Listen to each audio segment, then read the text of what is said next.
د هیلو وړانګه رادیويي ډرامه د ټولو د کامیابی او خوشحالۍ ملګری.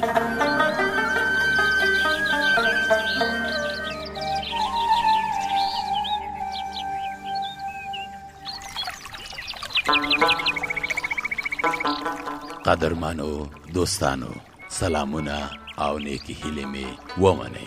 تاسو به د هیلو وړانګې ډرامې په تیرو برخو کې اوریدلې وي چې سنگین هر سهار سپورت کوي او منډې وهي. تاسو پوهیږئ چې د وجود د غښتلتیا او سلامتیا لپاره سپورت ډیر ضروری دی. ورزش کې عمر مهم نه دی. د هر عمر لپاره بیلا بیل ورزشونه او حرکتونه شته چې بیل کومو مصارفو یې تر سره کولای شي. که غواړئ چې تل روغ اوسئ نو ورزش د خپل ورځني ژوند برخه وګرځوئ. ورزش که په کور کې وي که بهر وي مهمه نه ده. مهمه دا ده چې هر ورځ تر سره شي. د دې لپاره چې ورزش عام شي ښه ده چې په خپل کلي کور کې ورزشي سیالۍ جوړې کړئ څو خلک پکې برخه واخلي او ورزش ته وهڅیږي. که د ماشومانو او ځوانانو لپاره ځغاسته ښه ده نو د مشرانو لپاره پلی مزل ښه دی. که د ځینو لپاره والیبال ښه دی خو د ځینو لپاره فوټبال او کرکټ ښه دی. ورزش ستاسو د روغتیا ضمانت کوي. وای روغه سټه نیمه پادشاهي ده. دغه دی روجې مبارک میاشتې کې هم څه پاتې نه دي. خدای تعالی دې ټولو ته همت ورکړي چې د دې مبارک میاشت عبادتونه په ښه توګه ترسره کړي. آمین. رښتیا وایي مولوي صاحب، خو ماته یوه پوښتنه پیدا شوه. دغه شرعي حکم د حاجي شیرین په برخه کې که روجه وخوري څه دی مولوي صاحب؟ توبه سته له لاسه، ولې یوازې حاجي شیرین وایي؟ پوهېږي چې عین شبنم د سنګین میرمن هم دې شمېر کې راځي. هو هغه م امیدواره ده، ماشومې په ناست دی. هو که ډاکټر ورته درمل ورکړي او یا ورته ووایي چې ماشوم ته یې روجه نیول نقصان رسوي، مجبوره ده چې خوړلې روجې پس له ماشوم راوړلو نه ونیسي. د ټولو ناروغانو او ضعیفانو چې پورته عمر ولري او ځاني خطر امکانات هغوی ته دي، همدا شرعي حکم ورکړل شوی دی. هر یو یې کولی شي چې خوړلې روجې په مناسب ورځ بیا ونیسي، او که څوک د روجې د نیولو توان نه لري نو بیا دې فدیه ورکړي. یا الله قربان ده شم، ته څومره مهربان یې. بېشکه یاره مولوي صاحب، ته هر کال تور غنم د ورېندارې په خاطر وړه کوې. دغه د اوس د بوجۍ په شا راوړې ده. خبر به در راکړه چې مرستې ته مې چنارګل در لېږلی وه. خیر دی، دا کارونه ما ته هم ښه دي. غړي مې فعالوي او جوړ اوسم. خیر یوسې. نه مولوي صاحب، ته زموږ د کلي سرمایه یې. تا ته خدمت عبادت دی. الله جل جلاله به زموږ نه خوشحاله شي. استغفر الله، زه څه کاره یم؟ اوس چې ستاسو مولا شوی یم په دې معنا نه ده چې زما ټول کارونه هم ترسره کړئ. مولوي صاحب، ستاسو عمر ډیر دی. د سپینې ګیرې په خاطر موږ تاسو سره باید مرسته وکړو. نورې ښېګڼې خو مو پر ځای پرېږدئ. فرزانه خورې مینه خو خلاصه شوه، اوس نو د ستاسو د ښو مشورو انتظار کویم. شبنم رښتیا وایي، او دا تاسو په خپله پوهیږئ چې هر مور او پلار خپل لومړي ماشوم کې لږه تجربه لري تر څو چې ورو ورو زده کوي چې څرنګه اولاد لوی کړي. لویانو رښتیا ویلي چې یو ماشوم لویول د یو ښار جوړولو نه ګران کار دی. د ټولو مشورو سره چې دربه یې کړم، دا ټکي له یاده مه باسئ چې مهمه خبره د امیدوارې مور روحي او رواني روغتیا ده. هرومرو یوه امیدواره ښځه په لومړي قدم کې ارامه روح او روان ولري او خوشحاله ژوند وکړي. له هغې د یوې امیدوارې ښځې د خوراک طریقه ده چې د یوې عادي ښځې 2 برابره خوراک کوي، خو زر زر او کم کم. او ته په خپله شبنم خوري، باید میوه او سبزیجات زیات وخوري. رښتیا فرزانه خورې ما خوځېدو ته نه پرېږدي، بیخي ستړې کېږم. پرله پسې آرام او آرام. باید فعالیت ولري. هره ورځ لږ ورزش ماشوم ته د ګټه رسوي. مقصد دروند بر مه اوچتوه او سخت کارونه مه کوه. سنګین جانه وا دې اورېدل؟ ما خو نو څه نه دي ویلي شبنم. مورجانه مې ډېر درته پام نیسي او خوځېدو ته دې نه پرېږدي. سنګینه وروره، ته په خپله د ډاکټر صاحب له قوله ترور ته مې ووایه چې ګرځېدل او ورزش لږ او اسانه کارونه امیدوارې ښځې ته ډېره ګټه لري. په سترګو فرزانې خوري.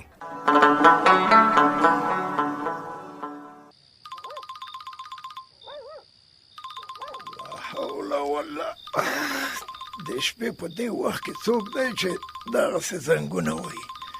بیخي غلی کېدل نه لري. ته ودرېږه چې پورته یې کړم. هلو، څوک یې؟ سلام علیکم دادا جانه، زه یم زوی دی شیرزمان. څوک؟ شیرزمان یې؟ او دادا دې جار شي. څه حال لرې زویه؟ شکر دی دادا جانه. ادې مې څنګه ده دادا جانه؟ ته وګوره دا پیسې زه در باندې مصرفوم او پام دې ادې خواته دی. نه دادا جانه، ته هم راته ګران یې. دادا دې در نظر کي پوهېږم، مقصد ټوکه مې در سره وکړه. ښه ورکې که خبره د دې نه وکړه چې درس او سبق سره څنګه یې؟ ښه یمه، والا آخري کال مې دی، نور خلاصېږم. ښه، نور څه پاتې نه دي، یو کال بل هم درته صبر کوو، بیا نو راشه چې له خیره سره کور او ژوند جوړ کړې. نه دادا جانه، باید ماستري مې واخلم. والکه وایم څومره وخت نور به د دادا او ادې نه لرې اوسې؟ ورپسې خفه شوی نه یې؟ ته څه رقم اولاد یې؟ خفه شوی یم، څنګه نه یم خفه؟ په همدې خاطر څو ورځې اختر نه د مخه راځم له خیره. ښه، رښتیا وایې؟ وایم زر ځلې راته ښه شو چې ودې ویل چې ادې ته دې هم سترګو روښنایي ورکړم. زویه رښتیا ادې مې چېرته ده؟ ترور کره تللې ده. زما سلامونه ورته ورسوه، او دا چې ستا غږ مې واورېده ډېر خوشحاله شوم. زه هم خوشحاله شوم زویه. نو بیا راتلو ته دې د استاد فیروز موټر راولم، پوه شوې او که نه؟ نه موټر ته ضرورت نشته دادا جانه. څنګه ضرورت نه دی زویه؟ ته څه وایې؟ عین وایم هغه شکلا خو پېژنې؟ شکلا د ډول موله سره راولم. آخر د ملک اصغر خان نیازبین زوی، پوه شوې او که نه؟ اورې؟ هلو، بلې اورې که نه زویه؟ لکه چې قطع شو. ته ودره چې د استاد فیروز ته زنګ ووهم چې له خیره سره دغه دی پیدا مې کړه. استاد فیروز په خپله دی. استاد فیروز اورې؟ زه یم استاد فیروز، ملک اصغر خان یم. اورې؟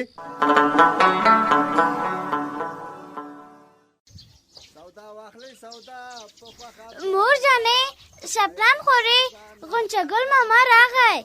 زما په خیال چې زموږ سودا یم راوړې ده. خور دې جار شه، زما نه خو ملالۍ جانه ډېره خوشحاله ده. پوښتنه مه کوه، هر کله وایي وراره مې یو شان ته ورته بېصبري کوي چې پوښتنه مه کوه. سودا واخلئ. ستړی مشه غونچه ګل ماما. سلامته اوسې، جوړه اوسې.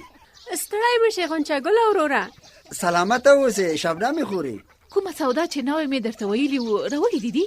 څنګه نه، کوم لږ چې تاسو لیکلی او دانه دانه په دوکاندار مې لوستی او اخیستی مې دی. وی جان، څه ښه ښایسته چمبې یې راوړې دي. دا دی، دغه په سور پوره دی.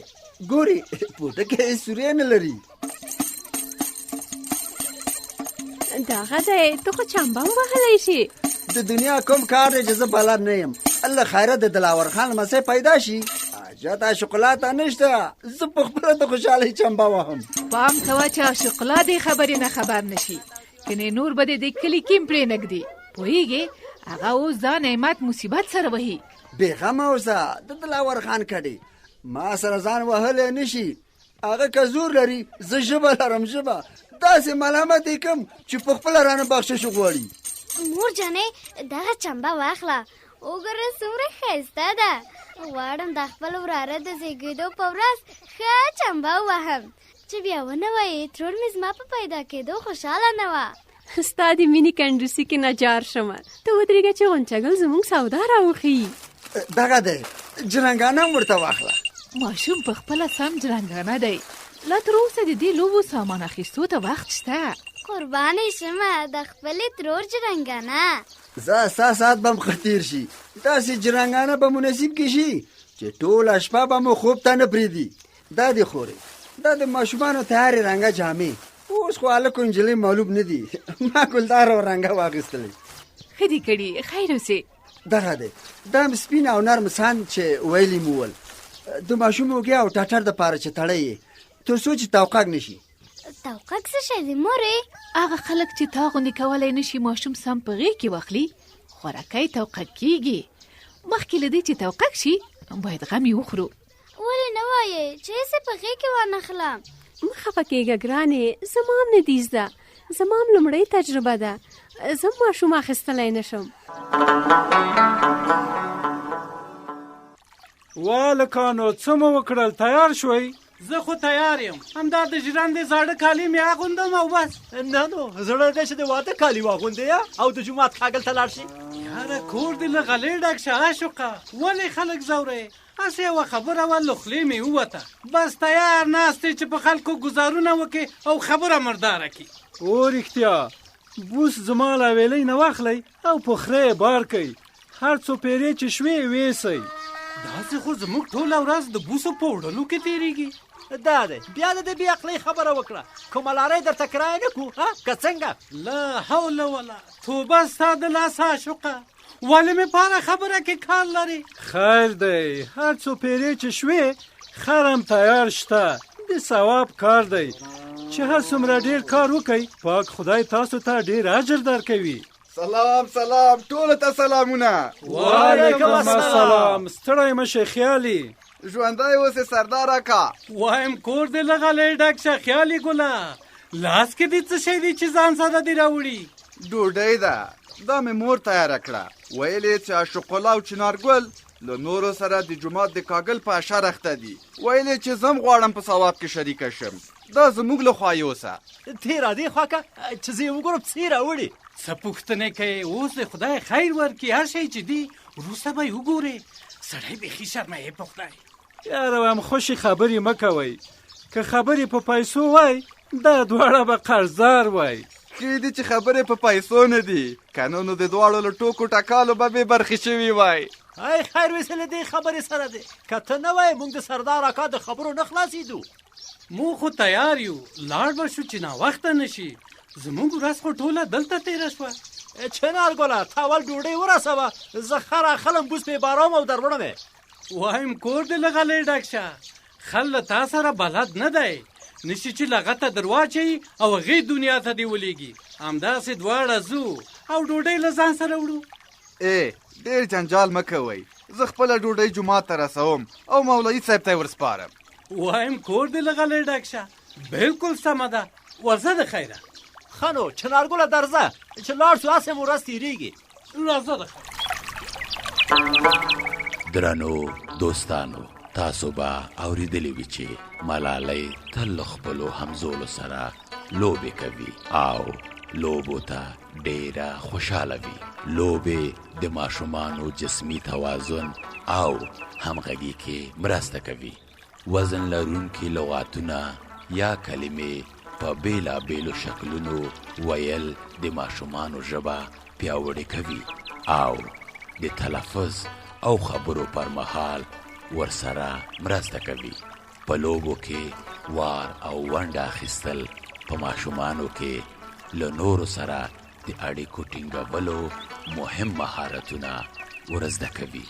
په دې معنی چې په لوبو کې نوبت یا وار او ګډون ماشومانو ته سلوک او قانون ورزده کوي او په دې هم پوهیږي چې له خپلو همزولو سره څه ډول سلوک وکړي. لوبې هغه غوره لاره ده چې ماشومان یې په مرسته کولی شي چې خپل احساسات له نورو سره شریک کړي. د لوبو په مرسته د ماشومانو پوهه او سلوک وده کوي او ماشومانو کې نوښت پیدا کوي. نو تل هڅه وکړئ چې خپلو ماشومانو ته د لوبو زمینه برابره کړئ. تر بیا مو په لوی خدای سپارم. روغتیا مو په برخه.